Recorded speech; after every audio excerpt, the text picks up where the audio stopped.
हा part interesting आहे. So पैसे तर पाहिजेत. घाटावरती चढ उताराच्या जागांवरनं शेतकऱ्यांना एवढं मोठं कुरण नाही मिळत की एवढं मोठं शेत नाही की त्यातनं एवढे पैसे मिळतील की आपलं ऍडमिनिस्ट्रेशन चालेल. पैसे तर हवेत. व्यापाराला कधीही विरोध नाही केलेला महाराजांनी. इनफॅक्ट व्यापार तर स्वराज्याचे भूषण असं म्हणलंय महाराजांनी स्वतः सुद्धा. म्हणजे समुद्रबंदी आहे आपल्यावरती. तुम्हाला माहिती असेल आपल्या वेदांमध्ये कायम लिहिलं होतं की समुद्र सोडून जायचं नाही. म्हणजे अगदी टिळक सगळ्यांनी ज्यांनी ब्रिटनला जाऊन बॅचलर झाले या वकील होऊन परत आले तर प्रायश्चित्त घ्यायला लागले पुण्यात येऊन की समुद्रबंदी तोडली. आय लेफ्ट माय भूमी हे पातक असायचं. आदिशंकराचार्यांनी कोणतरी म्हणलं होतं ते आणि ते आपल्याकडे रिलिजियसली फॉलो करत होते. त्यामुळे ब्रिटिशर्स फ्रेंच डच इथे यायचे आणि आपण मात्र तिकडे जायचं नाही असं काय तर तो विचित्र पद्धत होती. नाही पाळली महाराजांनी. पहिलं आपलं इंग्रजांच्या पुस्तकांमधली उल्लेख येते की हा माणूस आमच्याकडनं बोटी भाड्याने घेतो. आपल्याकडे मर्चंट नेव्हीसाठी एवढे मोठं सामान वाहून नेणारे शिप्स कुठे आहेत. तो आपल्याकडनं घेतो, आमच्याकडनं घेतो भाड्याने. त्याच्यावर देशावरचा माल लादतो आणि इराणला विकतो. त्यात त्याला भरपूर पैसे मिळतात दिसत आहेत. किती आउट ऑफ द वे विचार केलाय की मला पैसे पाहिजेत ना तर मी हे करणार. व्यवसाय व्यापार इज नॉट रॉंग हे महाराज शिकवतात. गरज पडली. आता हा झाला एक पार्ट. आता काय झालंय, शाहिस्ते खान येऊन थांबून गेलाय तर त्याच्यावरती खूप नुकसान झालंय. नुकसान भरून काढायचं म्हणजे काय तर कॉस्ट कटिंग करा हे आपल्याला नॉर्मली वाटतं. का नवीन नाही निर्माण होऊ शकत. शिवछत्रपतींनी सुरतेवर मारलेला छापा. सुरत हे त्या काळचं दक्षिण आशियातलं सगळ्यात श्रीमंत राज्य होतं. 17 देशांमधनं शहर होतं. 17 देशांमधनं वेगवेगळे व्यापारी तिथं असायचे. वेड्यासारखा पैसा सुरतमध्ये असायचा. तो मुघल आधिपत्यामध्ये होता. त्याच्या शहराच्या प्रोटेक्शनची जबाबदारी मुघलांकडे होती. पुणे सोडून महाराजांनी सगळा प्रवास हा मुघलांच्या टेरिटरीतनं केलाय आणि सुरतेवर छापा मारलाय. सो तो पूर्ण जाणं जोखीमेचं, तिथं थांबणं जोखीमेचं, त्यांना धमकी देणं जोखीमेचं, पैसे गोळा करणं जोखीमेचं, परत येणं जोखीमेचं, ही सगळी जोखीम पत्करली की हो. We are good. आतापर्यंत आपण कुठं आहोत. आपण आपल्यावर आलेला हल्ला वाचवतोय, आपण दुसऱ्यावर हल्ला करून जिंकतोय. पण शत्रूच्या भागातनं जाऊन त्याच्याच शहरावरती हल्ला करून तिथून सगळ्या संपत्ती गोळा करून परत यायचं सुरक्षित. दोन्ही सुरत छाप्यावरती परत येताना हल्ले झालेत आपल्यावरती. त्याच्यासाठी प्रिपेअर्ड राहिलेत महाराज. सो तुम्ही किती आउट ऑफ द वे जाऊन विचार करताय. हे सगळे विचार हे अर्थार्जनासाठी आहेत.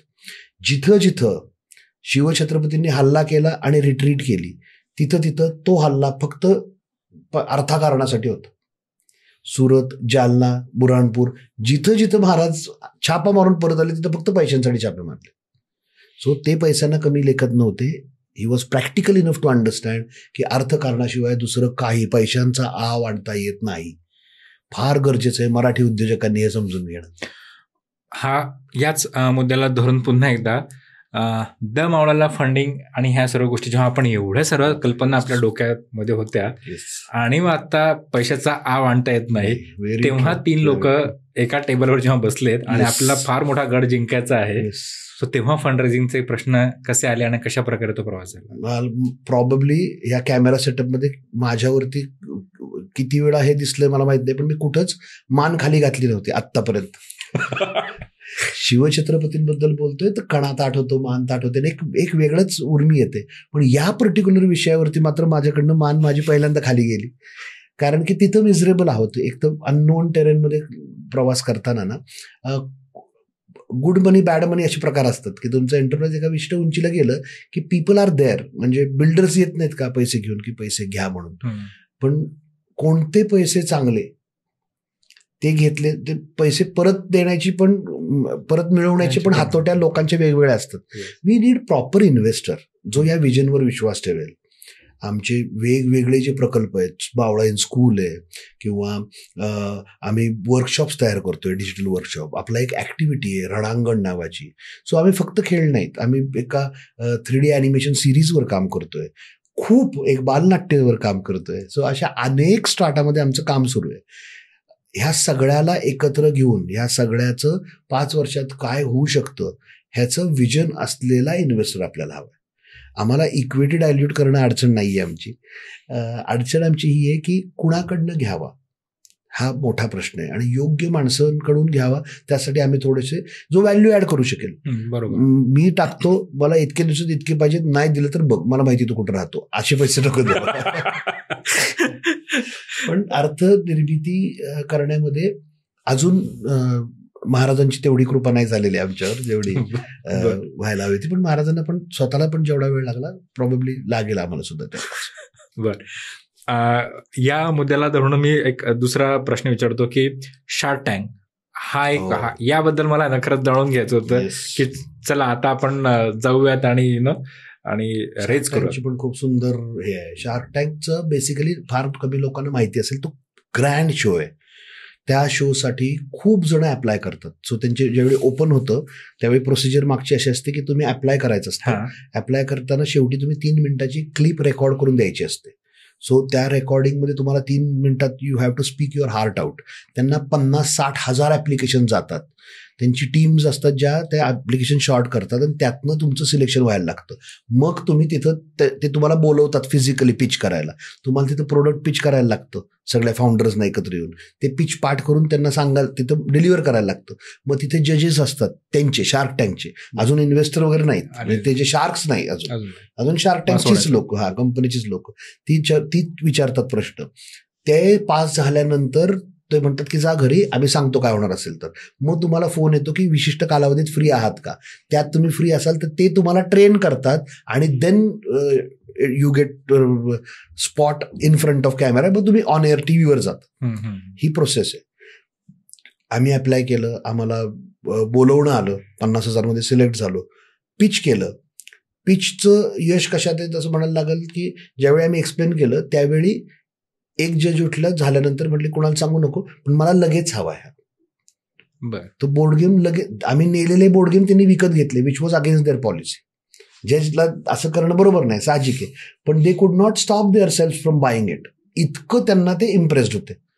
सो तिथंच आम्हाला कळलं होतं की आपण आपलं तर होईलच. एवढंच नाही, मला फोन आला की या म्हणून, ह्या काळात फ्री आहात का, इथपर्यंत झालं. आता आम्ही वाट बघतोय की आता बोलवतील आणि आपण जाऊ. पण during that exact period Subodh दत्ताचा हर हर महादेव नावाचा चित्रपट आला होता आणि त्या चित्रपटाभोवती भयंकर वादळ झालं. तो झीचा पिक्चर होता. सो कशाला उगीच विषयाची परीक्षा असं म्हणून कदाचित सोनी बॅक्ड ऑफ, त्याच्यावरती शार्क टँक होतं. अदरवाईज त्या हे जे फंड रेझिंगसाठी मग अशी जी मान थोडीसाठी खाली गेली ती नसती गेली. Shark tank is a beautiful platform आणि ओव्हरऑल अनुभव सुंदर होता. पण अल्टिमेटली इट्स देअर कॉल ना की कुणाला एअर करायचं आणि कुणाला पुढे घ्यायचं. They did not take that chance that time. So आता आपण सुरतेवरनं आलो, फंड रेजेसचा पार्ट झाला आहे, ठीक आहे. पण कधी कधी कुठल्या तरी एंटरप्रिनरला आहे ना कॉम्प्रोमाइज करावं लागतं. कुठेतरी तहात एखादा व्यक्ती फसतो, कधी तो जिंकतो, कधी तो हरतो किंवा कधी हरून जिंकतो. सो या बाबतीत काही उदाहरणं आहेत? वा बापरे. मोडेन पण वाकणार नाही हे जे सांगणार आहेत ना आपल्याकडे, त्यांनी सगळ्यात मोठा घात केलाय आपल्या मराठी तरुणाचा. कुठंच उद्योजक मराठी पुढे येताना अडचण एवढीच येते त्याला की मराठी मी वाकणार नाही, झुकेगा नाही साला, असं लोकांना वाटतं की महाराजांचं चरित्र आपल्याला हे शिकवतं. ऍब्सोल्युटली चुकीचं आहे. उद्योजकाला इतक्या ठिकाणी लवचिक असायला लागतं. लवचिकता प्रॉबेबली हे शिवछत्रपतींचं उद्योजक म्हणून बघताना सगळ्यात मोठं ऍसेट आहे महाराजांचं. मराठीपणाचा तेवढंच घ्यायचं आणि मग कुठंच तडजोड नाही करा, तत्वांची नका तडजोड करू, पण परिस्थितीजन्य माघार घ्यायला लागते. आणि याचं ब्युटिफुल एक्झाम्पल आहे मिर्झा जयसिंगचं आपल्यावरचं आक्रमण. शाहिस्ते खान गेला आणि प्रचंड मोठ्या ताकदीने मिर्झा जयसिंगला पाठवलं. शाहिस्ते खान 3 वर्ष राहिला, त्यांनी मजा केली आहे पुण्यात. पुण्याचं वातावरण आवडलंय, पोरीबाळींची लग्न लावून दिली, लाल महालात राहून. He enjoyed his stay in Pune till Maharaj surgical strike करायचे. Mirza Jaising was not that guy. तो एक सिव्हिअर अडचण होती मिर्झा जयसिंग म्हणजे आपल्यावरती आलेली, आणि ती सिव्हिअर अडचण सगळ्या बाजूनी आपला गळा दाबत होती. निष्प्रभ झालो होतो आपण. परिस्थिती किती गंभीर आहे बघा. लोकांना फक्त पुरंदरचा तह म्हणजे पुरंदरला वेढा पडला एवढं आठवतं, एवढं लक्षात आहे. मुरारबाजी संपले तिथं. पण त्याच काळात राजगडावर हल्ले होत आहेत, महाराज जिथं आहेत तिथं. त्याच काळात जिजाऊ सिंहगडावर आहेत आणि सिंहगडाला वेढा आहे. राजमाता आपल्या शिवरायांना भेटू नाही शकत आहेत असा वेढा आहे. सगळ्या बाजूनी एक एक माणूस डेप्युट करून, ओके तू खेड शिवापूर जाळ, ओके तू काय मावळ जाळ, असं करून माणसं पाठवली आहेत, डेप्युट केलीत.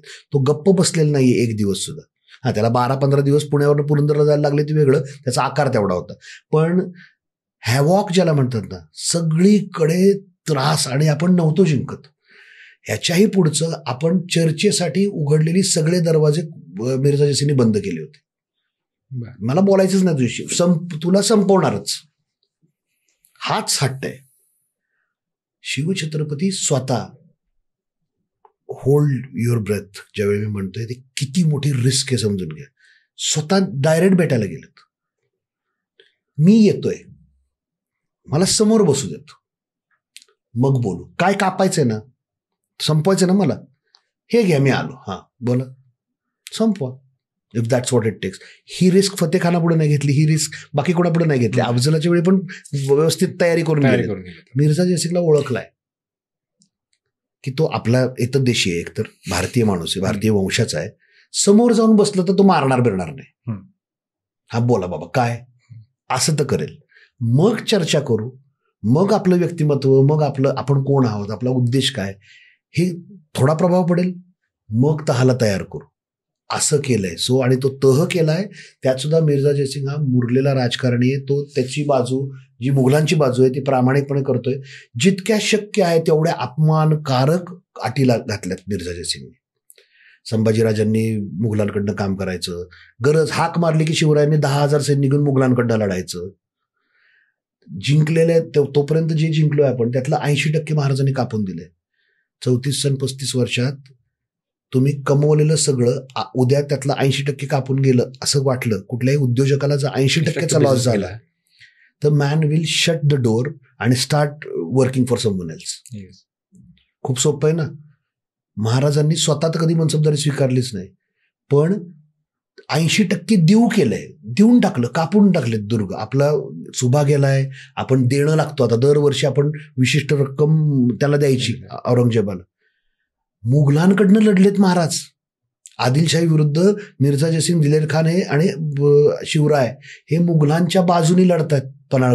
पन्हाळगड घ्यायला किंवा तिथं त्या संयुक्त सैन्याला यश नाही आलं वेगळी गोष्ट, पण शिवछत्रपती, कॅन यू बिलीव्ह, मुघलांकडनं लढायचंय.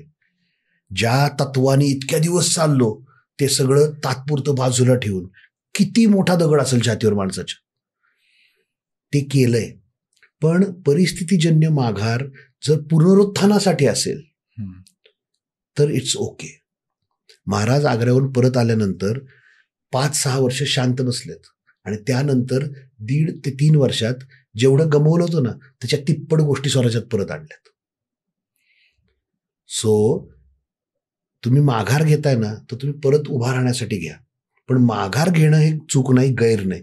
परिस्थिती बघा, त्याप्रमाणे माघार घेणं इज ऑल राईट. उद्योजकांना अप्स अँड डाऊन्स येणार आहेत. तुम्ही कंटिन्युअसली छान सुखकर प्रवास असता तर that journey is not entrepreneurial journey. कोणाचंच चांगलं एका दिवसात कुठल्याही कष्टाशिवाय झालेलं नाहीये. इथं तर त्यांनी संस्कृती रक्षणाचं काम केलंय, त्यांना तर केवढं मोठं संकट.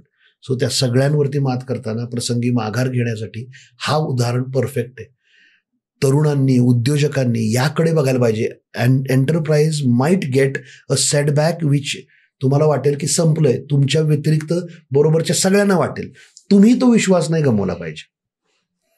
तुम्ही कायम असं ठेवलं पाहिजे विचार की नाही, मी परत उत्थान करणार आहे, जसंच माझ्या राजांनी केलं, तर मग no one can stop you. So पुन्हा एकदा द मावळा गेमकडे. आता आपला फंड रेझिंग झालं, सर्व आपण लोकांपर्यंत पोहोचलो. सो मार्केटिंगच्या वेगवेगळ्या पद्धती, राईट, ही जर्नी कशी होती? आणि शाळांमध्ये आपल्याला इतिहासाची लायब्ररी हवी, राईट, हा या मुद्द्यावरती म्हणजे ती फार गरज आहे. या पॉडकास्टचा हेतू मुद्दा तोच आहे की आपल्याला शाळेत जशी केमिस्ट्रीची लॅब असते तशी इतिहासाची देखील लॅब असावी. अशा प्रकारे जेव्हा तुम्ही एक्झिबिशन्स मध्ये जातात तेव्हा मिळालेली कौतुकाची थाप, फीडबॅक, पालकांचं काय म्हणणं होतं, याबद्दल मला खरंच जाणून घ्यायचं. येस. सो जर्नी खूपच सुंदर आहे आतापर्यंतची. काय बळ मिळतं कशामुळं, तर बरोबर, ज्यांनी नमस्कार केल्यावर तुम्ही त्यांना, ज्यांना आशीर्वाद देता ना, त्या ती मुलं आम्हाला आशीर्वाद देतात. सो खेळणाऱ्या मुलाला, 5 वर्षाच्या बोबडं बोलणाऱ्या मुलाच्या तोंडून त्याच्या इतिहासाच्या मास्तरला माहीत नसलेल्या योद्ध्यांची नावं तो आमची कार्ड बघून घेतो आणि त्याची आई व्हिडिओ करून पाठवते ना, that helps us work more confidently for coming 3 months. आणि आम्हाला असे व्हिडिओ येत राहतात. सो आमचं इन्स्टा हँडल तुम्ही बघाल तर आयांनी मुलांचे करून पाठवलेले व्हिडिओ आहेत. 3 महिन्याचं बाळ ठेवलंय गादीवर आणि कडेने मावळाचे सगळे कार्डचे फोटो ठेवलेत. माझा मावळा मोठा झाला की पहिल्यांदा त्याला हे शिकवणार आहे असं टॅग करून फोटो वरून काढलेले फोटो आहेत. सो आम्हाला माहिती आहे की डन आहे, आता इथून पुढे जे मिळेल ते बोनस आहे.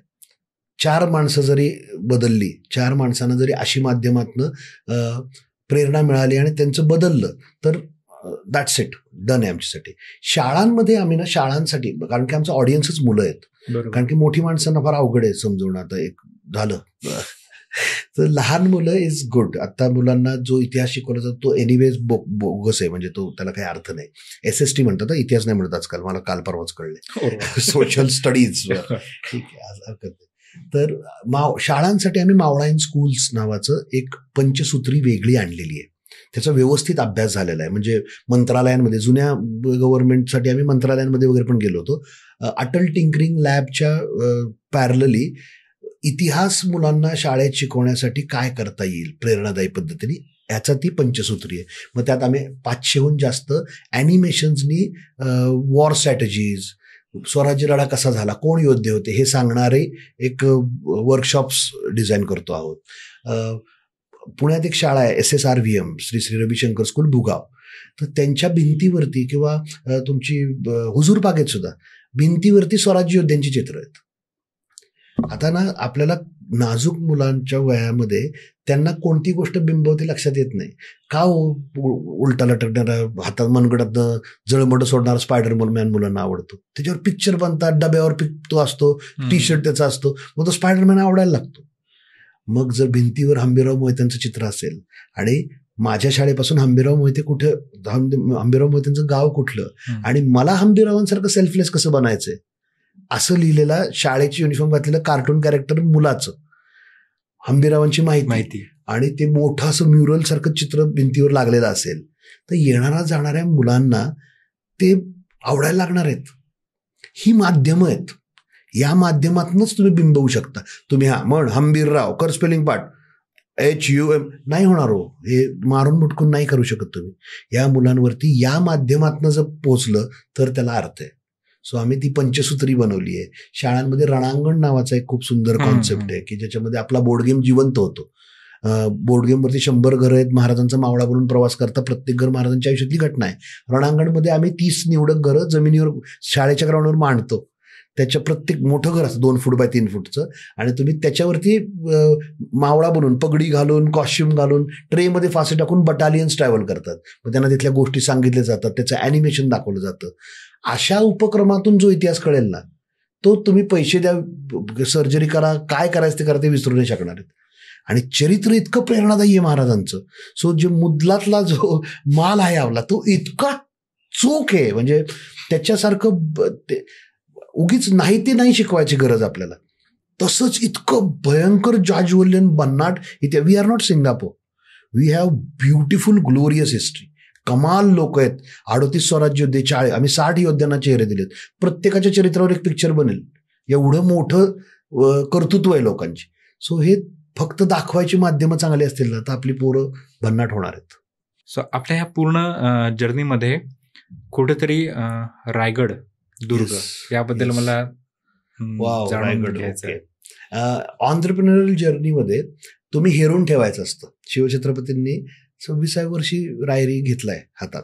चंद्रराव मोऱ्यांचं एवढं मोठं तिथं प्रस्थ असताना तिथं फक्त गढी होती. ती गढी मिळाल्यानंतर, हातात आल्यानंतर, त्यावेळेसच शिवरायांनी ठरवलं असलं पाहिजे की हा माझ्या तख्ताची जागा असू शकतो, सिंहासनाची जागा ही करावी. खूप कष्ट, 80 लाख टन दगड वापरलाय आणि राजगड बांधलाय. ठीक आहे ना. तो राजगड खूपच कमाल, खूप कष्ट घेतलेत. राजगडावरती जेवढे कष्ट महाराजांनी घेतले कुठल्याच दुर्गावर एवढे कष्ट घेतले नसतील. इतकं प्रोलॉंग्ड त्याचं स्ट्रक्चर आहे. आणि महाराजांचा जेवढा काळ राजगडावर गेला तेवढा रायगडावर नाही गेलेला. सगळं राजकारण राजगडावरनं घडलंय. पण राजगडाचा फ्लॉ काय, 2-3 गोष्टी आहेत राजगडाच्या बद्दल अडचणीच्या. एक, व्हेरी क्लोज टू पुणे, म्हणजे सपाटीच्या प्रदेशापासून फार जवळ. सो कुठलंही आक्रमण आलं की राजगडावर येणं सोपं. राजगड त्या मनाने भौगोलिकदृष्ट्या थोडासा वल्नरेबल आहे. ठीक आहे. प्लस समुद्रापासून लांब. सो राजगडापासून समुद्र किनारपट्टी लांब, इकडे तुमचं नौदल मोठं होतंय, किनाऱ्यावरती येणारा माल भरपूर मोठा, व्यापारी बाहेरनं येणारा माल तिथंच येतोय, व्यापारी मार्ग सगळे जवळ नाहीत.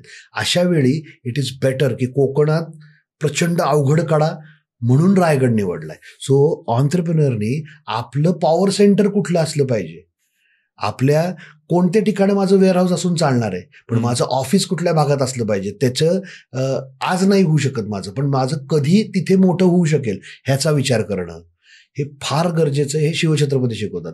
रायगडाबद्दल महाराजांनी 26व्या वर्षी ज्यावेळी तो सुरू केला त्याच्यावरती चांगलं काम करायला, कडे तासणे वगैरे जे प्रकार असतात, रायगड पुरेशी शिबंदी असेल तर एकाच वेळी अख्ख्या जगाचा प्रतिकार करू शकतो, असं रायगडाचं वर्णन इंग्रज करतात. इतका तो दुर्गम दुर्ग, जिब्राल्टर ऑफ ईस्ट असं त्याला म्हटलं जातं. जिब्राल्टर म्हणजे जेव्हा इंग्रजांच्या हातात आला तेव्हापासून आजपर्यंत तो त्यांच्याच हातात आहे. सो अभेद्य अजिंक्य असा दुर्ग तो जिब्राल्टर, तिकडचा, पश्चिमेचा, पूर्वेचा. पण आपला हा Raigad is Gibraltar of east असं त्याचं इंग्रज म्हणतात. इतकं कौतुक करतात त्या दुर्गाचं. 1,00,000-1.25 लाख लोक वरती राहायची व्यवस्था असणं. दुर्ग 25-30 वर्ष परप्रांतीयांच्या ताब्यात होता, त्यामुळे तिथलं सगळं उद्ध्वस्त झालं. तिथं सगळं म्हणजे खूप सुंदर एक छान उदाहरण आहे बघा, ऑन्ट्रप्रेनरला रिसोर्सेस कसे हे करायला लागतात. रायगड म्हटल्यानंतर लिखापडीचं काम होणार भरपूर, प्रचंड मोठ्या प्रमाणात तिथं लिहिलं जाणं गरजेचं आहे. कागदाचा प्रॉब्लेम नाहीये, कागद तुमच्या ह्याच्यावरती तुम्ही, शाईचा पण प्रॉब्लेम नाहीये की तुम्ही खळ वापरून ते होऊ शकत होते. लेखणी, what is the source of लेखणी. महाराजांनी बोरूची झाडं लावलीत रायगडावरती आणून, का तर हवे एवढे पेन माझ्या घरीच बांधतात, छाटले की पेन. किती दूरदर्शी राजे आहेत आपले, बाकी कुठे नाही बघायला मिळत तुम्हाला. जिथं फक्त रायगड, आणि ते रायगडचं नॅचरल नाहीये. म्हणजे वनस्पती तज्ज्ञ असलेले आमचे घाणेकर सर आहेत जे दुर्ग महर्षी आहेत, हे दोन्ही कॉम्बिनेशन इज व्हेरी रेअर.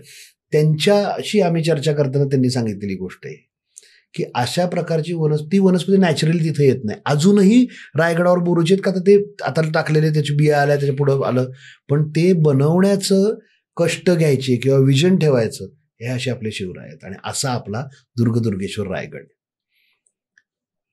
ह्या सर्वात एक पार्ट फार मिस होऊन गेला. स्वराज्य उभे करताना खूप मावळ्यांचं बलिदान झालं.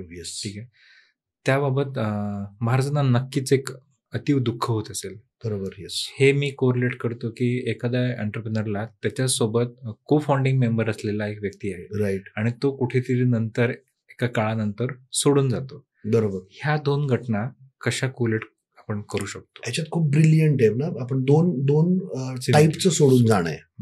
एक, लढताना समरांगणावरती गेलेले स्वराज्य होते, ते नियती आहे, त्याला तुम्ही म्हणजे ऑन्ट्रप्रेनरला अशा प्रकारच्या धक्क्यातनं सावरण्यासाठी महाराजांचाच विचार करायला लागेल, महाराजांचीच पद्धत अवलंबायला लागेल की आता आपण त्या माणसाचं जास्त देणं लागतो. वयाच्या 65व्या वर्षी पहिल्याच युद्धात दारातीर्थी पडलेल्या बाजी पासलकरांना आपण देणं लागतो की आता मला लढतच राहायला लागणार आहे, मला तुम्ही बलिदान दिलंय माझ्यासाठी, असा विचार असल्यामुळे जबाबदारीची जास्त जाणीव व्हायला हवी. बरोबर. पण काही अदर सिनारिओ असतात जे ऑन्ट्रप्रेन्योरियल जर्नीमध्ये जास्त मोठे असतात. जसं की तुमच्या जवळचा, तुमचा असोसिएट, तुमचा क्लोज एड, खांद्याला खांदा लावून काम करणारा, एकाच ध्येयाने वेडा असलेला असा माणूस कॉम्पिटिटरला जॉईन करतो. हे जास्त धक्कादायक आहे. तो जिवंत आहे, लढता आपल्यासाठी लढता मारला वगैरे जाण्याचा प्रश्नच नाही, तो दुसऱ्याला जॉईन करतो. नेतोजी पालकरांच्या बाबतीतली ही गोष्ट आहे. काय महाराज बोलले असतील, समयेस कैसे नाही पावलात, आला का नाही वेळेत वगैरे महाराजांनी बोल लावले होते, आणि ही लेफ्ट. नेतोजी आदिलशाहीत जातात, मग मुघलाईत जातात, निघून जातात. महाराजांचं थांबत नाही त्याच्या वाचून. प्रति शिवाजी म्हणलं गेलंय नेतोजींना. शिवाजी महाराजांसारखाच कोण तर नेतोजी. तो सोडून गेलेला असला तरी सुद्धा त्यांच्या वाचून महाराजांचं स्वराज्य लढा थांबत नाही. प्रतापराव उभे केले जातात लगेच. ऑन्टरप्रिनर जर्नीमध्ये लोक जातील, क्लोजेस्ट पॉसिबल एड निघून जाईल, तुमचा प्रति जो आहे तो निघून जाईल, तुमचं ध्येय त्याच्यापासून मोठं असलं पाहिजे.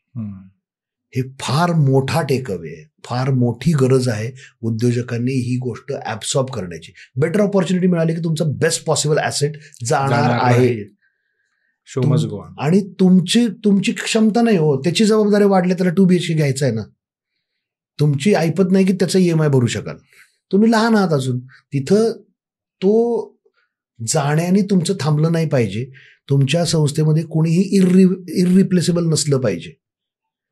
लक्ष होतं कुर्तोजींवर फार आधीपासून. असं नाही झालं की 3 वर्ष स्वराज्याला एकही सरसेनापती नाही, महाराजांनी जाहिरात काढली की सरसेनापतीसाठी असलेल्या लोकांनी पुढे. नाही नाही नाही नाही नाही, तो गेला, प्रतापराव झाले लगेच, कुर्तोजींचे प्रतापराव सरसेनापती. लोकांनी कन्फ्युजन माइंडमध्ये ठेवलंच नाही. सो माणसं व्यवस्थित तयार ठेवलेली आहेत. हे प्रत्येक ऑन्टरप्रिनरनी सबकॉन्शियस लेवलला हे विचार चालू ठेवणं गरजेचं आहे. In order for you to make your enterprise grow, तुम्ही सजग असणं गरजेचं आहे की लोक जाणार, लोक येणार. तुमचं अल्टिमेट ध्येय हे तुमची संस्था, तुमचं एंटरप्राइज, तुमचं स्टार्टअप मोठं करणं हा असला पाहिजे. Don't depend on someone so much की त्याच्यात जाण्याने सगळं संपणार आहे. फार महत्वाचं आहे. It is true with vendors. एकच वेंडर धरून नाही ह्याच्यावर मी इतका अवलंबून आहे की तो वेंडर गेला की मी मेलोच. नाही नाही नाही नाही, then there is something miserably wrong with you. पुन्हा आता शेवटच्या टप्प्याकडे. येस, राज्याभिषेक. येस, राज्याभिषेक. उद्योजकाच्या दृष्टीने ना, शिवछत्रपतींनी असं नाही म्हणलं की मी माझं तख्त बसवेन, मी माझं तख्त, माझी जागा निर्माण करेन आणि 36 मण सोन्याचं सिंहासन असेल त्याच्यावर मी बसेन आणि माझ्याबद्दल सगळे तिथून पुढे मी छत्रपती म्हणवलं जाईल. असं त्यांच्या कुठे लेखनात येत नाही. त्यांच्या लेखनात काय येतं माहिती का, हा सिंधू म्हणजे अटक ते कटक. एका प्रकारच्या विचार करणाऱ्या लोकांवरती त्यांच्या हिताची काळजी करणारं प्रशासन असायला पाहिजे. ते प्रशासनाचा फाउंडेशन मी उभा करेन, ते प्रशासन निर्माण करण्याची जबाबदारी माझी. म्हणून आदिलशाह चालवतो ती आदिलशाही, मुघलांची मुघलाई, शिवरायांची शिवशाही. तुम्ही आता बसला नाव देता. महाराजांनी कधी शिवशाही वगैरे म्हणलेलं नाही किंवा भोसलेशाही, भोसलाई नाही ना. महाराजांनी स्वराज्य म्हटलंय. इथे राहणाऱ्या प्रत्येकाला हे राज्य आपलं वाटावं, स्वतःचं वाटावं, असं स्वराज्य. ध्येय सिंहासन निर्माण करणं नाहीये, तो कॉन्सिक्वेन्स आहे. तुमच्या एंटरप्राइजचं ध्येय इतकं उच्चतम असलं पाहिजे, ते तुमच्या नंतर जास्त मोठं झालं पाहिजे. शिवछत्रपतींनी कायम असेल मी नसेल मी मला माहितीये, माझं ध्येय इज बिगर दॅन मी, माझं ध्येय is bigger than my father. पुरंदरावर लढताना, पुरंदराच्या पहिल्या युद्धात वडील कैदेत असताना लढलेत महाराज, त्याच राजाविरुद्ध ज्याच्या विरुद्ध लढून जिंकलो असतो तर जीविताला धोका आहे बापाच्या. नाही नाही नाही, माझ्यापेक्षा ध्येय मोठं. म्हणून मग तानाजीराव रायबाचं लग्न सोडून लढू शकतो, लढता मारूला जाऊ शकतो. कायमच शिवछत्रपतींनी अफजलाला भेटायला जाताना महाराज काय बोलतात माहिती का बरोबरच्या लोकांना, संभाजी महाराजांना गादीवर ठेवून राज्य चालवा, जिजाऊंच्या प्रशासन सगळं मोरोपंत आणि नेतोजी सांभाळतील. मी मरणार आहे प्रॉबेबली, मी मेल्यानंतर काय होईल, माणसाच्या इतिहासात अशी तुम्ही स्टोरी दाखवा एखाद्या राजाची, मी मेल्यानंतर असं करा, असं म्हणलंय कोणी. शिवराय तेव्हापासून ही इज व्हेरी अवेअर. त्यांना दुर्दैवाने 5-10 वर्ष कमी आयुष्य लाभलं. 5-10 वर्ष जरी आयुष्य त्यांना जास्त लाभलं असतं ना तर बाकी म्हणजे विषयच नव्हते. खूप वेगळा प्रसंग, खूप वेगळा देश असता आपला आत्ता. पण त्यांच्याच विचारावर इन्स्पायर्ड असलेल्या पिढ्यांनी, असं माणसाच्या इतिहासात दुसरा माणूस नाही सर. एक राजा जातो तर अनार्की होते लोकांमध्ये. महाराजांच्या मृत्यूनंतर 100 वर्षात त्यांचं स्वप्न पूर्ण त्यांच्याच विचारांनी प्रेरित असलेल्या लोकांनी केलं. अटकपर्यंत गेलेला झेंडा पेशवे लिहितायत काय, राघवदादा काय लिहितात तिकडे फडणवीसांना, की थोरल्या महाराज साहेबांचं स्वप्न पूर्ण केलं, आनंद झाला. इराणच्या राजाशी बोलते या अब्दालीला कसं मारायचं, हे तिथं बसून मराठी माणूस करू शकला. हे केवढं मोठं म्हणजे राज्याभिषेक, सिंहासन, तो सोहळा, ह्याची उंची एक, पण त्याच्या पल्याड या गोष्टींची व्हॅल्यू आहे.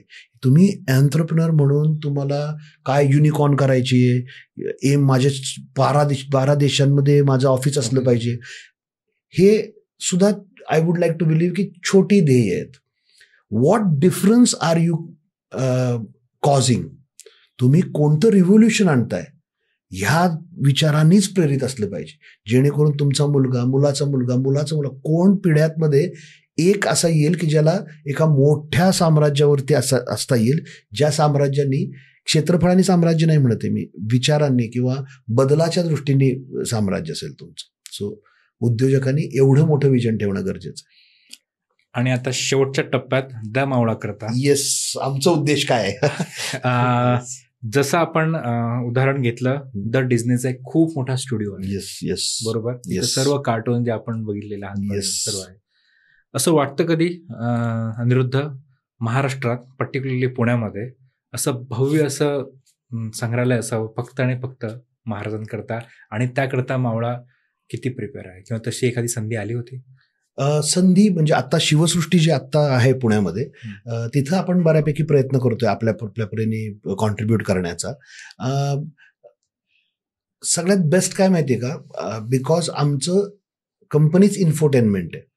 सो आम्ही instead of bombarding you with hundreds of event, म्हणजे आत्ता आपल्या सगळ्या बोलण्यात कुठेही साल आलं नाही, आम्ही सालाला महत्वच देत नाही.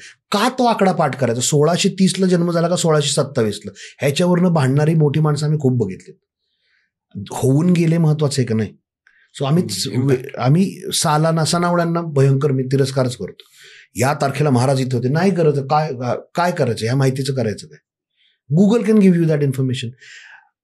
संग्रहालय नको, एक एक्सपिरियन्स सेंटर मात्र स्वप्न आहे की तुम्ही आलात की तुम्हाला हे योद्धे भेटायला हवेत, हे योद्ध्यांच्या शौर्यगाथा त्यांनी तुम्हाला सांगितल्या हव्यात, त्यांचे ॲनिमेशन्स, त्यांचे 3D कॅरेक्टर्स, ह्यांनी तुम्ही तंत्रज्ञान वापरून त्यांना आपल्याला शिवकाळात नेता यायला हवं. Instead of making them read huge portrait आणि हे या सालचं चित्र. मला शस्त्रास्त्रांबद्दल पण हीच अडचण आहे की शस्त्रास्त्रांची प्रदर्शनं भरवतो आपण, अगेन प्रेम व्यक्त करतोय. हो, त्या काळातलं ढालन तलवार बघून एक भारी वाटेल तुम्हाला, त्याचं कैफ किती राहणार आहे?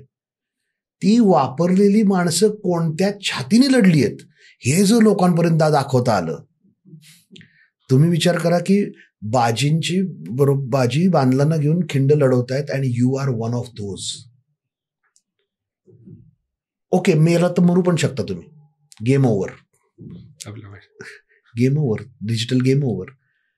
सक्सेसफुल झाला तर तुम्हाला विशाळगडावर जाता येते, मग तुम्हाला बाजींचे अंत्यसंस्कार बघायच्या एपिसोडमध्ये तुम्हाला बघायला मिळतं की बाजी संपलेत.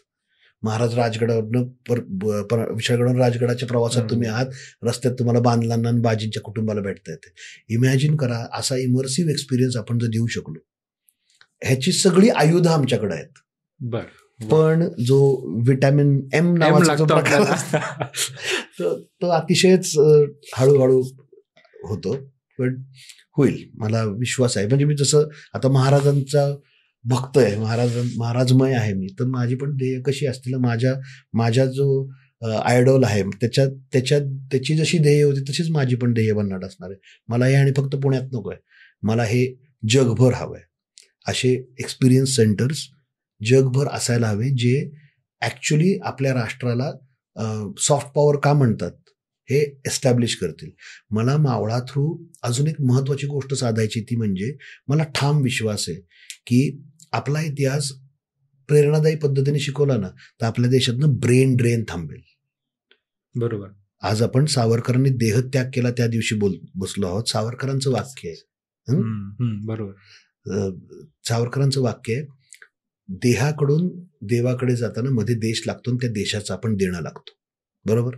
ही मोठी माणसांचा प्रॉब्लेम काय माहिती का, हे म्हणून जातात आणि त्याचे अर्थच समजून सांगत नाहीत. सावरकर तर स्पेशल आहेत त्या बाबतीत. देश लागतो म्हणजे काय, देशाचं देणं लागतं म्हणजे काय. आपल्या देशाबद्दल प्रेमच नसेल, आता का आई वडील इकडे राहतात, म्हातारे संपवायला येतात आणि पोरं तिकडे अमेरिकेतल्या कंपनीमध्ये CEO आणि व्हाईस प्रेसिडेंट आणि मोठी टोलेजंग घरं बांधलेली असतात.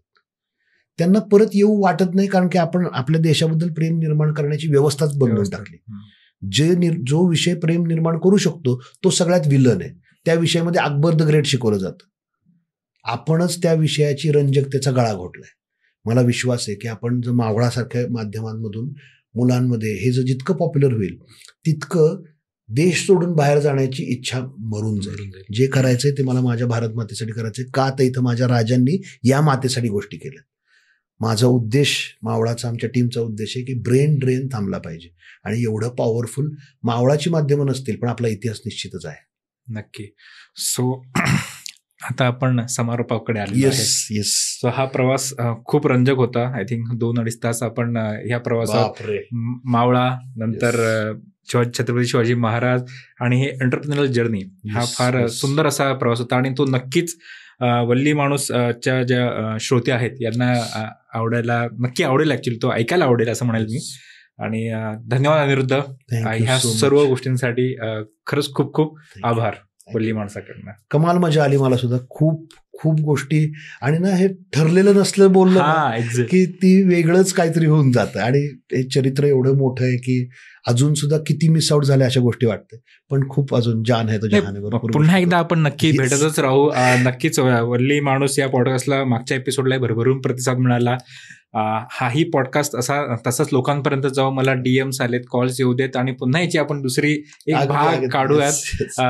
डिपेंडिंग अपॉन आपण फीडबॅकवरती काम करत राहतो नेहमी. आणि आपण नक्की त्यावरती काम करत राहू.